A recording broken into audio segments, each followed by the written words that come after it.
Bismillahirrahmanirrahim.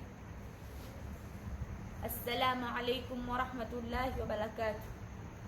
Innal hamdalillah nahmaduhu wa nasta'inuhu wa nastaghfiruh wa na'udhu billahi min shururi anfusina wa sayyiati a'malina.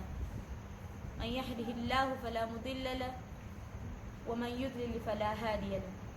Wa ashhadu an la ilaha illallah wahdahu la sharika lah wa ashhadu anna Muhammadan abduhu wa rasuluh.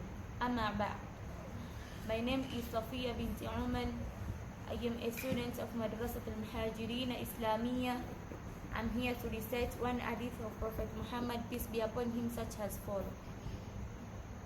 According to a narration by Aisha, a mother of believers, mother of Abdullah, may Allah be pleased with her, she said, the Prophet Muhammad, peace be upon him, said, whoever will instigate in this religion, it will be returned to him.